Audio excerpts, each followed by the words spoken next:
Nevajadzīgās ceļazīmes. Reiz dzīvoja divas ceļazīmes.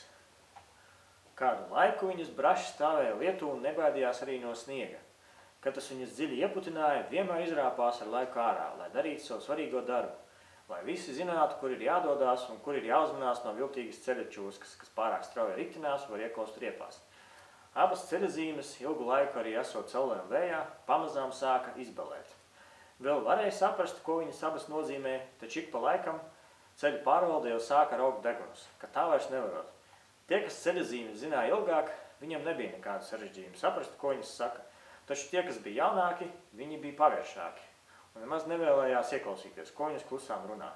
Taču ceļazīmes palika aizvien vecāks, runāja aizvien klusāk.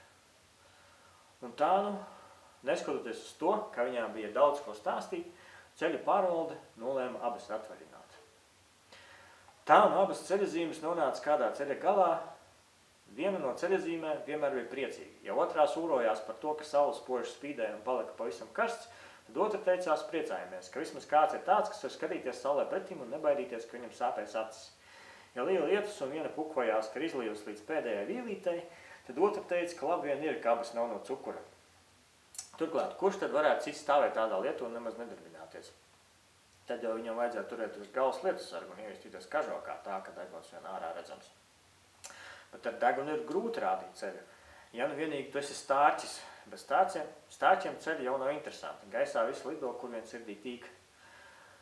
Arī ceļa galā atrasdamās abas palika tādas pašas. Priecīgā teica, ka arī tagad var rādīt, ka ceļa nav, jo bija sarkana ar baltu strīpiņu pa vidu.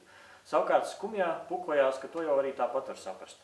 Priecīgā strīdējās pretīm un iecirtās, ka var taču gadīties arī kāds aizmāršu un izklaidīgs vieglprātis. Taču tik un tā ar labu sirdi. Skumjā piekrita, ka jā, ar labu sirdi, tas nekas, ka izklaidīgs.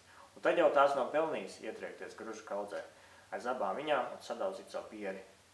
Tā abas palika vienmēr pieskatīt izklaidīgus vieglprāšus līdz pat sirmam vecumam.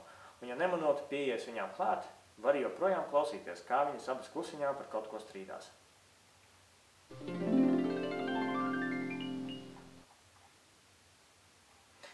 Pasaka par misteru kartupeli un rūgumpodiem.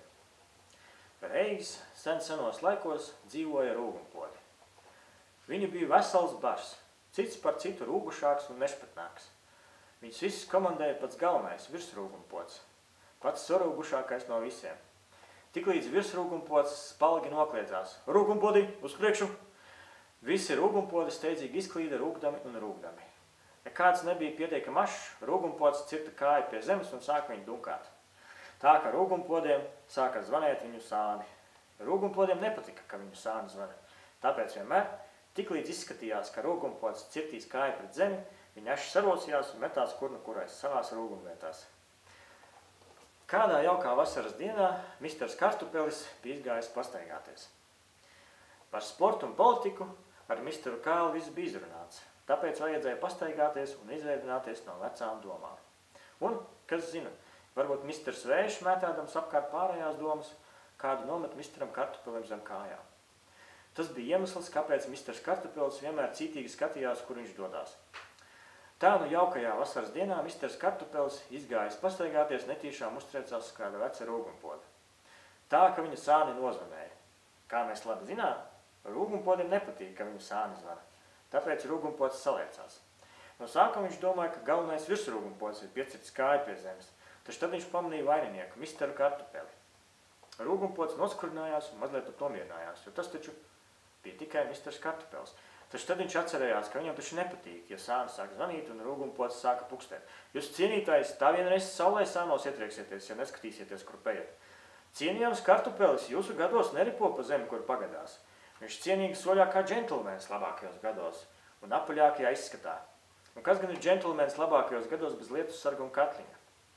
Misters Kartupelis iebilda, ka lietussargs nav nepieciešams, jo debesīs ir tikai saule un pāris mīlīgi mākoņi, kas nu nevienam neiekodīs. Un galu galā misters Kartupelis nekad neiet nekur bez katliņa.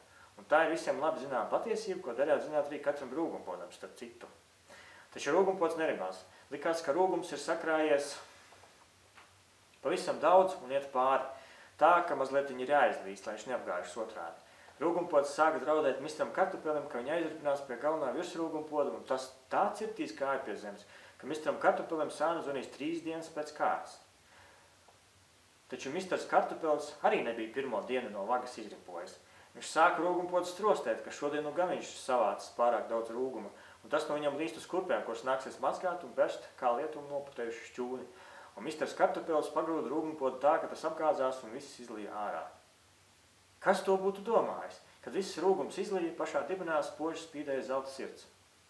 Misters Kartupelis apjuka, jo saprata, ka rūgumpods visu rūgumu nes no visas pasaules un sakrāja to, lai tas nerūkst un nerūc nevienam virsū. Misters Kartupelis nosolījās vairāk nekad nevienu rūgumpodu neaizvainot. Neuzgrūsties viņam virsū, tā nu viņš uzrunāja rūgumpodu. Mister rūgumpodu, nu jau lielo burtu. Nekad es vairs neripošu kā tāds apaļš olis tāpatien pat aciņām un ceļiem ar katliņu vai bez, un nekad negrūdīšos nevienam rūgumpodam virsū tā, ka viņam sāni sāk zvanēt. Taču nudien, mister rūgumpodi, jums pa laikam noderētu noliet to rūgumu nost. Kādam var sanākt netīšām uzlīt virsū, viņš domās, ka tas no ļauna prāta. Nevis pārāk daudz sakrājies, kas ir pavisam savādāk. Misters rūgumpods, nu jau ar lielo burtu. Apsolījās ik pa laikam noliet rūgumu nost, un tā viņi katrs devās savās gaitās. Misters Kartupelis uzlasīt mistera Vēja ar viegli roku izmētātās domas uz taciņām un ceļiem, un misters rūgumpods, nu jau ar lielo burtu. Savākt visas pasaules rūgumu, lai pasaule pati nesarūkst un neuziet gaisā. Paldies par uzmanību!